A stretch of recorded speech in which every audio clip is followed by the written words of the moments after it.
I woke up hearing muffled laughter in my room. I opened my eyes and saw... Okay, today we got 3 vacation horror stories animated, uploaded by IMR SCARY TALES. Should I even need to say the name of this dude's channel? I don't even think I need to be telling y'all who I be watching. Y'all gonna see it in the title anyways. 3 vacation horror stories, my nigga. Let's get it. My father had a knack for traveling. Whenever he got holidays, we went on short trips. I was probably 8 years old back then. My father rented a small cottage in the woods. It was a farmhouse type of area with scattered cottages here. Ah, it's in the woods. You know what type of time this shit gonna be. It was a secluded travel spot. Most campers and hikers came there. At that time, we were the only lodgers staying on that property. At least that's what the owner told us. My dad parked his car near our cottage. There stood a big lake right in front of the cottage. It was a small wooden cottage with 2 small bedrooms and a living room. I was loving the place. My father took me to the middle of the lake on a boat. We did a bit of fishing. He rowed the boat for some time on the lake. I was enjoying the boat ride, as it was my first time. My mom sat on the deck and kept smiling at us. I saw colorful birds flying over our head. The green woods surrounding the lake were moving slowly with the wind. Suddenly, I spotted a huge tree on my left. It felt like someone was standing under the tree and watching us. "Who is that, Daddy?" I asked my dad, and pointed in that direction. What's up? Right that moment, I saw the person vanish. Yeah, this nigga weird, yo. My dad didn't see anyone. The fuck? We came back from the lake. My mother set up small table chairs. She brought lunch with her. We sat down and started to eat. My dad was drinking beer, and I was eating an egg sandwich sitting right next to him. We were laughing and having a good time. After lunch, I thought to roam around a bit. I started to walk around.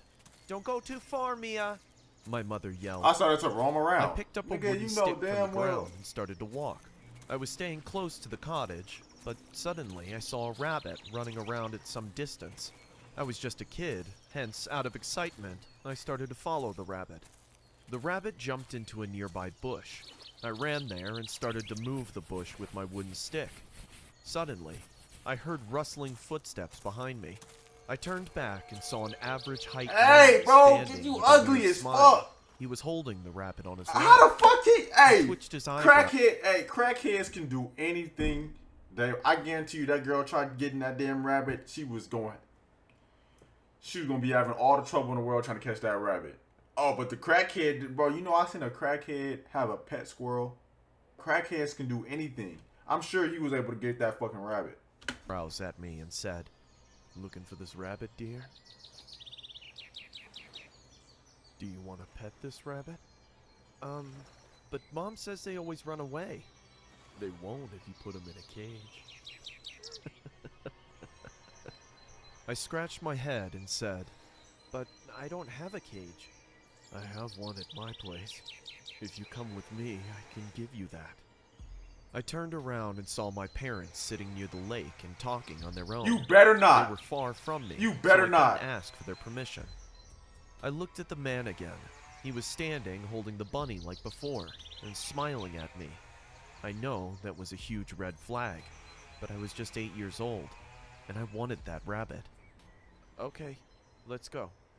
I agreed to go with this man. The man's eyes sparkled mysteriously. He started to walk while showing the way ahead. After about 5 to 7 minutes, we came in front of a small cottage. This cottage looked the same as ours. I remembered the owner telling us that we were the only ones staying on this property. Hence, I was a bit surprised to see this man staying in another cottage. Yo, look at this nigga. "Come on with me." I followed him without asking any question. He pushed the main door and we got inside. As soon as I stepped inside the cottage, I smelled something really bad. It felt like something died in there. "Sit here. I'll bring the cage for you." He handed me the rabbit and went to the room on his left. Yo. I sat on the couch quietly. Yo. The entire cabin was very messy and dirty. Yo, look at Muddy this. clothes were scattered all over the place. I was wondering how could someone... Those dead people clothes. Get the fuck out of there. Yo, there's no way in hell, bro. This nigga, there's no way, bro. Live like this, just when the man spoke from the room. Can you come help me, dear? I got up and went to the room. The smell grew stronger this time. I realized that it was coming from this room only. The room was very dark. There was a window on my right side, and a torn, dirty rag was hanging from it. I guessed it to be the curtain. There were small holes on it, from which sunlight pierced inside the room. It took me some time to figure out that there's a bed in this room, and someone is lying on it. Somebody stretched out the damn bed. Somebody stretched. Look, that's a body, nigga. That nigga is. There's 90%. I got money on that body is dead. I'm 90% sure. I got $10 with it. With somebody in the comment, $10 on that. That motherfucker is dead. At first, I thought it must be that man, but then as my eyes adjusted with the darkness, I saw the man standing next to that bed and speaking to the person who was lying on it. See? I brought her. Look, she's standing there. Suddenly, the person lying on the bed started to get up. I could hear heavy breathing. Come here, dear. Come here. She's got so many candies for you. Come on. The man started to call me to get close to the bed, but something didn't feel right anymore. I realized I shouldn't have come with this man. My mom must be worried for me. I better get back. As soon as I said that, I saw the man's facial expression change. He almost jumped on me and grabbed me. I started to scream. The man lifted me on his lap and said, "Touch her, honey. She can take your disease away. Take her in your arms." Hey, hold up. Come Wait. on." I was throwing my hands and legs in the air while screaming for my life. The man started to take me close to that person lying on the bed. The reeking smell grew stronger each second. The man reached the end of the bed and I kicked him on the face while grabbing the curtain of the window. The man fell on the floor holding his bleeding nose. I fell on the floor as well, and that entire curtain came off from the window. The room filled with sunlight, and I saw a horrified look. Bruh. Alright, y'all, that's gonna be the end of the video. I'm gonna catch y'all niggas in the next one, bro. Make sure y'all like, comment, subscribe. And yeah, man. I'm gonna catch y'all in the next one. Sitting on her bed. Her face was rotten. Her skin was coming off. Blood and pus were all over her body. Yo, is this a zombie, my nigga? This nigga got a zombie? There's no way this nigga... Nah, there's no way this boy got a zombie in his damn... body. She looked like a living corpse. The disgusting smell from her body made me nauseous. I screamed at the top of my lungs. The woman started to crawl towards me. She stretched her bony, ugly hand to grab me. I screamed and moved back like prey in front of the predator. Suddenly, my father bolted inside of the room. "Mia!" Oh my God. He immediately ran towards me and grabbed me from the floor. The woman was panting and throwing her hands in the air. She was dying to touch me once. We immediately came outside the cottage, and I saw cop cars standing outside the cottage. I don't remember what exactly happened after my father took me out of that cottage. Probably I fainted. But the story unfolded, shocking the hell out of us. The man and the woman were escaped convicts. They broke out from prison and came into these woods to hide. How the hell? While living in the wilderness, the woman was infected badly. With what? She might have been bitten by some venomous insect. What the fuck, innocent? Oh, hell. Live in, or what world y'all live in? What insect did that to her? Oh, nah. To rot like a corpse. The woman knew witchcraft, and this couple believed that if she could get an innocent child, she can get better again. They thought to run a ritual by placing a child onto her lap. By touching this child, she wanted to transfer her disease to a different body. This is why the man lured me into the house. Oh, shit. The paramedics took the woman to the hospital, where she died within a week. The man was sent back to prison with another charge of attempted abduction. I still can't get rid of the image of that sick woman crawling towards me like a corpse and stretching her rotten hand to grab me. I do not go on trips that include forests or cottages anymore. Hell no. Hell No. Imagine, bro. This girl, that was a damn zombie in that cottage, bro. That was a zombie. That was not a human. I got $10 on the court on that body in the bed being dead. That body was dead. That was a zombie, bro. So no, I don't owe nobody in the chat $10. I made quite good friends, and we all often hung out together. There was a guy in our group named Steven. As students, we mostly stayed as paying guests or in hostels. Only Steven owned a house on the outskirts of the city. We were all young and looking for thrills all the time. Steven's house became the main place of our weekend parties and a popular place to hang out. We mostly spent nights at his place after getting heavily drunk at a party. The house had four bedrooms, they music be two going on the crazy upstairs though. floor and two downstairs. Steven's room was the biggest in the house. Even though the house was spacious, Steven's room felt claustrophobic to me. Maybe it was because everyone got high in his room and drank there. Steven rarely cleaned the house, hence there was always a funky smell in the air of the home. We were a group of 5 people, including Steven. Molly and I were the girls in the group, and there were Robert and David. Molly and David were dating at the time, hence they were always busy on their own, which left me hanging out with Steven and Robert most of the time. Steven was a cheerful, happy-go-lucky guy. Maybe this is why none of us could see it coming. Steven had a troubled childhood. His father was an alcoholic. His mom divorced his dad when Steven was in high school.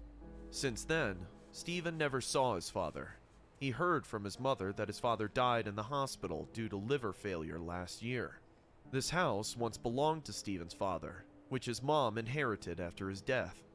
Steven hardly talked about his father, but whenever he did, we could see a suppressed feeling of sorrow on his face. What felt weird to me was even though Steven's father lived in this house, there wasn't a single picture of him anywhere. None of us showed any curiosity to know about Steven's past, Fuck that nigga because dad. it would have been too much to step into his personal life. Every Saturday we traveled to his house and spent our weekends. As time passed, we all started to notice weird things in Steven. He never liked opening the windows of the home. There was a corner table in his room that had a Bible and a statue of Jesus Christ. It was set up by his mother because Steven told us she's very religious, but never once saw Steven touch any of it. One day, Molly went to lit a candle on that table. Steven became so uncomfortable immediately. He stopped Molly from doing so and said, "Let those things be, Molly. Anyways, Mom will come next month to take all of these with her." So we ignored it and let it be. The more we stayed at his place, the more we realized that there was something not right about our friend and his house. We all started to have nightmares and feel unnaturally cold around the house, even in summer. One weekend, I was alone in Steven's house. Molly and David were on their way. Steven and Robert went out to get booze and dinner for everyone. I decided to stay at the house in case Molly and David arrived early. I took a shower and was going upstairs to change into my pajamas. The bathroom was downstairs, and I had to pass Steven's room to take the stairs. As soon as I came in front of the room, my jaw dropped. I saw a bald man sitting on Steven's bed. What the fuck your freaky ass doing? Nigga just bald as shit, butt ass naked, looking at the fucking curtain. Imagine, bro, just a bald nigga, just butt ass naked, just sitting on the edge of his bed, looking up. Nigga, what is you doing? Facing his back towards me. He wasn't wearing any clothes, as I could see his bare back. "Excuse me? Who the hell are you? How did you get inside?" You freaky ass The nigga. man didn't say anything. Bro, you He freaky didn't as even turn back. Bro, I started to walk that towards the shit main just door. that shit just put chills. Nigga, I feel all itchy and shit. Bro, you just get out the shower and you look and you see a bald nigga with no clothes on, just sitting on the edge of his bed, like no homo, just ass all out and just meat out at pause. Boy, ain't no way, boy. Boy, ain't no way, boy. Boy, ain't no way, boy. I wouldn't have even said shit. She tweaking. I wouldn't have even said shit. I would just kept on going about my day or my night. I would have said shit. I probably would have snuck over there and shut the door for the nigga, but hell no. Because I was already scared to see a stranger in my friend's house. The man suddenly started to shake his head in a very bizarre way. He wasn't turning back, wasn't speaking, just shaking and moving his bald head vigorously. I Yo, screamed seeing this horrible incident and came what out on he the house on? porch in my bathrobe. What that nigga A car on? pulled in the driveway and I saw Robert running to me. Yo, Robert, what the fuck you got going on in your freaky ass house, bro? What happened, Pamela? There's a man inside. I couldn't finish my sentence Bald and naked. as I was still gasping for air. Robert rushed inside and checked every nook and corner of the house. He even checked all the doors and windows. There's no one in the house. Pam, Yo. are you sure you saw someone? Your house is I haunted by walked a bald inside naked while my nigga? heart was still beating like a wild horse. I peeked into Steven's room, but there was no one there. The man was gone. It was as if he disappeared into thin air. What happened? What's going on? Steven kept the bags and asked. Robert laughed and said, This nigga house. Pam just got scared. She's not used to living alone, I guess. Our little Miss Pamela. You a weirdo. I felt embarrassed because at that point I also Hell started no. to think it was just a hallucination. Hell, But bro, you're not high. You're not off any substance. You're not under the influence of anything. Why would you be hallucinating, my nigga? You're not mentally ill, Pamela. Nothing's wrong with you. You're not tripping. You seen that bald ass naked nigga sitting on the edge of the bed, bobbling his head back and forth and shit. Bald ass, nugget ass head. Bro, you seen that nigga. You seen that shit. You seen that. You ain't tripping. didn't laugh. He came close to me and said in a low voice, Did you see someone? Yeah. I was going upstairs just when I saw a bald man sitting on your bed, shaking and moving his bald... Did you see his face? No, I couldn't. Come on, Steven. Bald You as don't shit. actually think there was a man in this house? There's no way he could escape the house without using the front door. And if that happened, we would have all seen him. Also, I checked the entire house. There's no way he can hide either. Robert replied. Steven didn't say anything. He went to the kitchen to arrange for dinner. I went upstairs, changed into my pajamas, and kept thinking about what just happened a few moments back. Why did Steven ask me if I saw the man's face or not? Did he also believe what I saw was real? After dinner, everyone sat down and started to watch a movie. We were drinking beer, and Molly Is and that Family David Guy? couldn't come that day, so it was just the three of us that night. Robert and I were sitting on the couch, while Steven stood near the kitchen window. He just got awfully quiet. I went to him and asked, Is everything okay, Steven? He didn't even look at me. The awkward silence was becoming very uncomfortable. I decided to go to bed, and as I turned to walk away, No. Steven said, I talk to my father sometimes. What? What are you saying? I asked in a shocking voice. Robert immediately paused the game and looked at him with shocking eyes. I have this... Wait, pause the game. You just said you was watching the movie. Narration glitch. You just said you was watching the movie. Come on, narrator. Come on. Alright? It's cool though. It happens. You still got goated ass stories. But you said movie. I asked him why he left me. Why he never came to see me or even talk to me. Hey, I get you're sad about all this. Maybe you should talk to your mother about this sometimes. I got spooked hearing Steven. It is really weird to talk about a dead person's picture. I said in a broken voice. Steven? This is not natural to talk to a dead person's picture. You should stop doing that. But he replies to me. I feel him in this house. He comes to see me when I'm asleep. The hair on the back of my neck stood up. Robert and I kept looking at Steven's face. He was smiling in a very creepy way. You I good? could tell his mental condition is not stable, that he needs medical supervision. Yo. We decided to lay him on the bed and inform his mother about his unhealthy behavior the next day. Steven was drunk too, so he didn't resist us. Robert and I carried him to his bedroom. He kept muttering, Trust me, guys. He talks to me. He comes. He comes. Steven passed out on his bed. Robert and I came out and sat in the living room. Both of us were freaking out hearing Steven's words. We watched the movie for some more time. Don't exactly remember when, but Robert and I both fell asleep. I dozed off on the couch and Robert was sleeping on the floor. I woke up and found the eerie house in complete darkness. There was a chilling sensation in the air of the house. I was feeling very thirsty, hence I got up and started to walk towards the kitchen to get some water. I thought of checking on Steven, so I tiptoed to his bedroom. As I pushed the door, my heartbeat stopped for a while. That same bald man. Why does this nigga have to haunt the house butt ass naked, bro? And he's bald. Over Steven's chest and watching him with blood-red eyes. He wasn't blinking, just watching him and breathing heavily. A foul smell choked my lungs. It was the smell of rotten flesh. I couldn't move, couldn't scream. The man then stooped down and sat on Steven's chest. He then opened his big mouth and started to suck the life out of my friend. I could see Steven's soul drifting in the air and going into his mouth. Steven was becoming pale and bloodless. Yo, if I would've, nigga, look, this is what I'm doing. I like your cut, G. This demon was killing my friend. I couldn't hold it longer, and I screamed at the top of my lungs. The demon looked at me and I saw blood dripping from his wide, burning eyes. His hollow, dark mouth made my skin crawl. Robert woke up hearing my scream. "Pam, what happened?"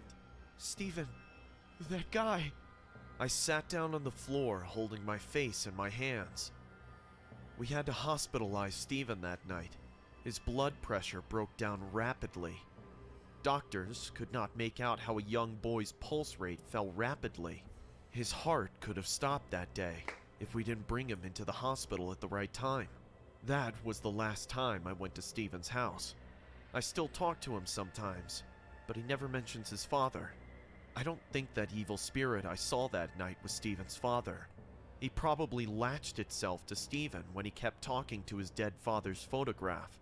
I still think that haunting spirit is staying in that house. Probably is. Bro, what the fuck kind of freaky ass spirit is that? Shaking and moving his ball. My name is Adam, and I'm a financial broker. My work schedule is always crowded with meetings and appointments. I had to take so many phone calls that often at night in my sleep, I woke up randomly thinking my phone was ringing. I barely get the time to hang out with my friends or family. My girlfriend broke up with me recently because I was too busy to spend time with her. To be honest, that's when it hit me that I need a break from work. It's been 3 years since I joined this company, and since then I have not taken a single leave. So I decided to go to a small hill station and spend a week or so. My leave request got accepted immediately for my dutiful performance so far. I came home from work one day and started to prepare for this long-needed trip. I booked flights and a room in a hotel at the hill station. I wanted to stay close to nature, away from the crowd, so I chose these not-so-famous serene hill station. After landing at the airport, I hired a cab to reach the exact location. Within half an hour, we left the city area and got onto the twisted mountain roads. At one side stood the steep edge meeting the Green Mountain Valley. On the other side, huge mountains. I opened the glass window of the car and let the cool breeze touch my face. "Is this your first time here, sir?" "Yeah, it is. I'm staying at the Holiday Inn Hotel. How is that place?" "It's one of the oldest hotels in the hill station. But you are lucky. You got a booking just at the right moment." "Why do you say that?" "The hotel was closed for 1 year. It was renovated and reopened last week." Why? "I see. Good. They renovated the place." "No, sir. It wasn't for renovation. It was for the suicide." I was startled to hear this, so I said confusingly, "Suicide? Who committed suicide?" "The owner's wife. She was going mad. People say she roamed the hotel at night scaring the guests. The owner decided to send her to a mental institution. But right before that night she was about to be shifted, she jumped from the hotel roof into the wild valley. It took 2 days for the cops to discover her body. When they found the body, It was a vicious sight to watch. Coyotes and wolves. Damn! From that Damn! Stretched the fuck out. Look at her. Fingers broke. Damn. What a horrible scene. The car driver closed his eyes, recalling the dead body. A weird feeling of discomfort grabbed my senses. I started to ponder on the thought. Will it be fine to stay at a place where someone committed suicide? No. But then my rational senses replied, if No. we think like that, we will not be able to stay anywhere, because someone is always dying here and there. Also, the driver just said that the hotel had been renovated. When I reached the hotel, my eyes dazzled with the beauty of the view. So Being look, surrounded, he said dazzled with the beauty of the view. So the lady killing herself just completely went in one ear and out the other, right? by blue, snowy mountains, this 3-story wooden hotel stood like an ideal place to escape the busy city life. I checked in and a hotel boy escorted me to my room. The room was cozy and the view of the valley from the window refreshed my mind. I kept my luggage in the room and decided to eat something. I locked the room and started to walk towards the dining hall. I was near the dining hall when I saw an old, tall man standing there and talking to the hotel That boy. must be the owner. He looked at me and I smiled out of courtesy. "Welcome to the Holiday Inn. I hope you're enjoying your stay," the old man said. "Yeah, this is a beautiful place," I replied with a smile. "Good to hear that. I am John Kipsky, the owner of the hotel. Please make yourself at home. Do not hesitate to ask for anything." He then looked at the hotel boy and said, "Attend to our guest, Matthew," and left. "Sir, please come with me," Matthew said. He took me to the dining hall. I sat down at a table, and the boy went to the counter to call the waiter. So far, I haven't seen any other guests. I was looking around when my eyes went to the wall in front of me. I saw a huge oil painting hanging from the wall. I got up to see it properly. It was the portrait of a woman. She was wearing a black gown and had an ordinary face. The only striking feature was her eyes. They were extremely creepy and bright. Once you look into her eyes, you can tell something is odd with this woman. Her stare was so uncomfortable that I felt... Hey, yo, I ain't gonna lie, I done had some weird ass. Y'all know paintings of people? I was painting people, but the painting looks so odd. Like, the person's face on the painting, it looks so odd. And, like, it looks so odd that you're just sitting there staring at it, and you're trying to figure out what's so odd about it. And you don't even realize, and, like, you're staring the painting dead into his eyes, bro. And all of a sudden, bro, you just get, like, chills down your back on some shit. That's why I don't like paintings of people, bro.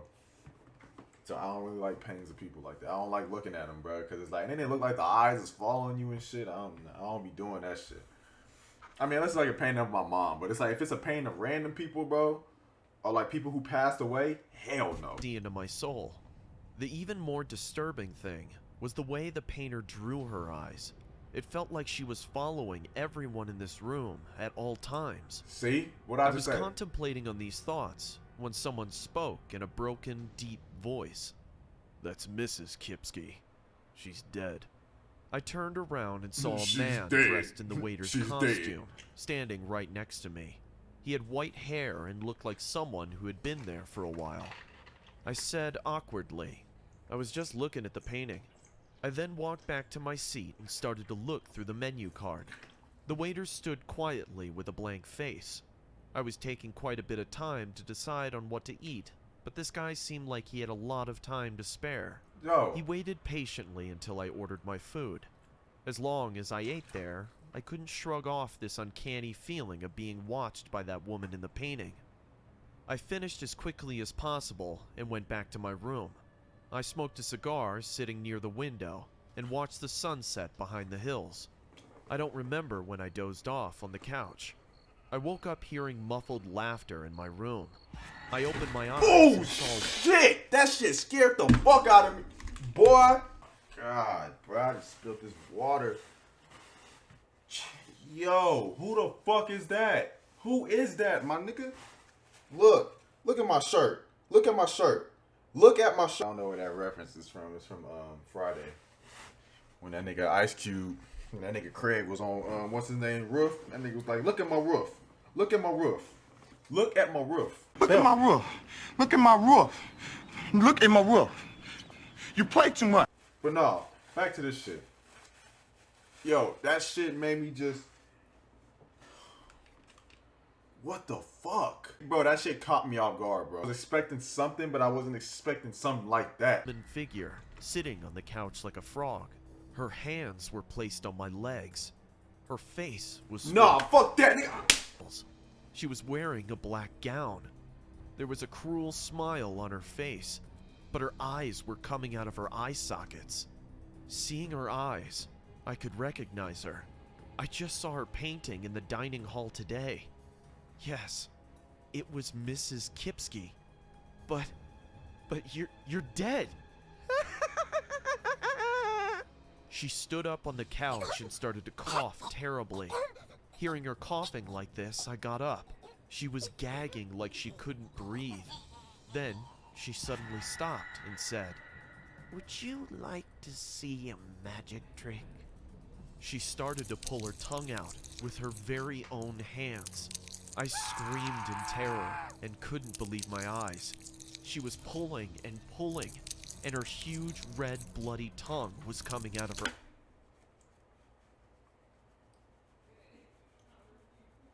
She says you want to see a magic trick, and it started pulling on her tongue. She didn't want to show you no magic trick. You know what kind of trick she wanted to show you, nigga. I will never forget that scene. Hearing my scream, the hotel boy came rushing to my room. Thank God I didn't lock my door. He bolted inside and switched on the light. "What happened, sir? Is everything all right?" I looked around while gasping for air. There was no one inside. Only the window was moving with the cold wind. I left the hotel the next day.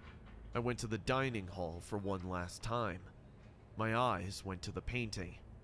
Believe me or not, I saw Mrs. Kipsky wickedly smiling at me.